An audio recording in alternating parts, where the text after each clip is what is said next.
Ellen, I should like very much to converse with you. There are a few small matters I would like to clarify. Ellen, please, you must listen to me. Stop shouting. Everyone's looking. Well, I want to explain about last night. Well, it better be good. Making me wait hours for potato salad, then telephoning me and barking like a dog, meowing like a cat, and hooting like an owl. Oh, well, I guess I'd better start at the beginning. Please don't bother. Oh, Ellen, listen. I went to purchase some potato salad, remember? And then I began to feel peculiar, and I heard that harp music, so instead of asking for potato salad, I asked for Prospect Park. Oh, I see. That's perfectly natural. Whenever I hear piccolo music, I ask for Coney Island. Oh, I know it all sounds strange, but the next thing I knew, I jumped off a bus, and my brother was there waiting for me. He had been killed the night before. Oh.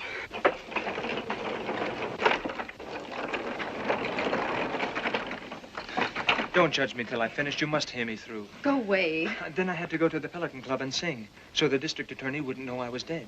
I mean that Buster, who is now Buzzy, was dead. And is that clear? Oh, yes, very. You're insane. Yes, but I didn't forget about you. That's why I telephoned. But a little dog barked, and so I said it was a pet shop. I tried to get away, but I couldn't on account of Mitch because we're engaged. That is that Buzzy and Midge were engaged, but I was Buzzy then. Oh, well, who are you now? Oh, I'm myself now, but I don't know how long it will last. Come around when you change back to Buzzy. Oh, it's true, Ellen, really it's true. That's how Buzzy is. I have nothing to do with it. I hear music and it gets inside me. Oh.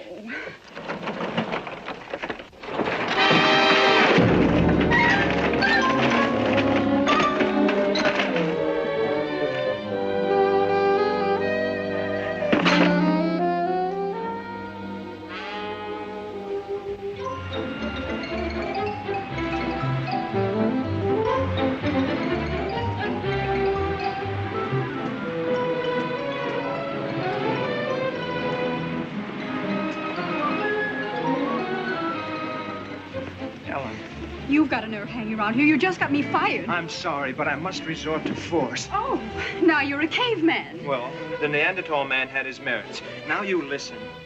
I'm taking you to the church right this minute and get the girl who's waiting there to marry me to tell you how when I was Buzzy Baloo, I got mixed up in this because Buzzy was supposed to marry her. So when I'm not Buzzy, why should I have to? And so we'll face the whole thing together. Oh, we will. Oh! You're nutty as a fruitcake. First thing you know, two men in uniform will be coming to carry you off.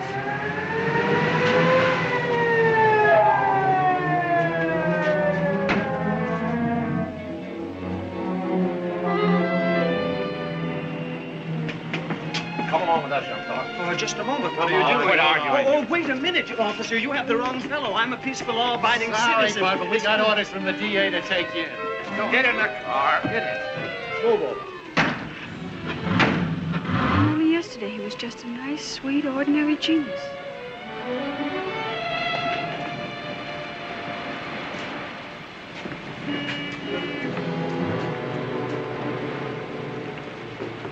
Sorry we had to place you in protective custody, Mr. Baloo. But it's for your own safety. Ross said you should have taken care of that during my absence. Well, luckily it turned out all right. Mr. Baloo was here in the flesh. In the flesh? Oh, Buster. Buster, please, Buster. Nothing. Nothing. Oh, I thought...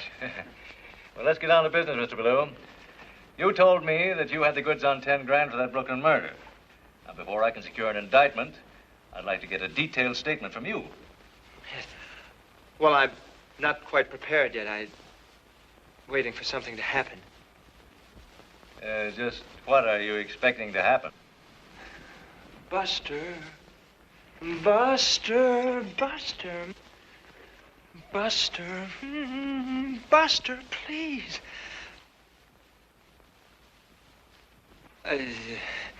It doesn't look like it's going to happen. Buster! Calm down, Mr. Baloo. You're as safe as a church. Will you have a cigar? Oh, no, thank you.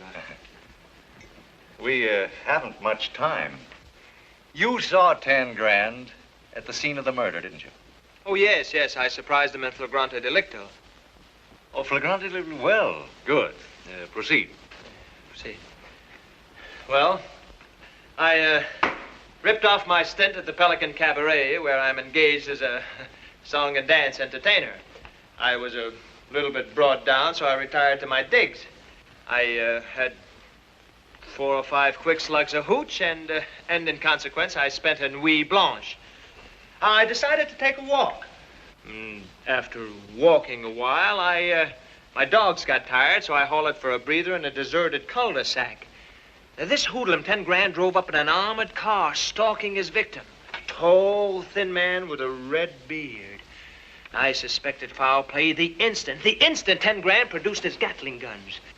There was a hail of lead, and the victim fell, fatally pierced through the pericardial region. And there you are, gentlemen. It's an open and shut case. May I go now? Just a minute, if you don't mind. Mr. Ballou, your story is satisfactory except for a few minor details. Oh, well, it was quite dark, and I may have slipped up on 1 or 2 points. Yes, in the first place, the tall, thin man with a red beard was a short, fat fan dancer named Choo Choo Laverne. Amazing. Her disguise was perfect. Undoubtedly. In the second place, she was strangled, not shot.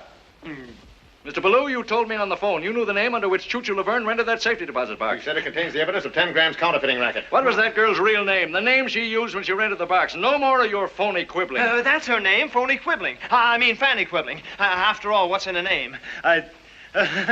As Shakespeare once said, Buster!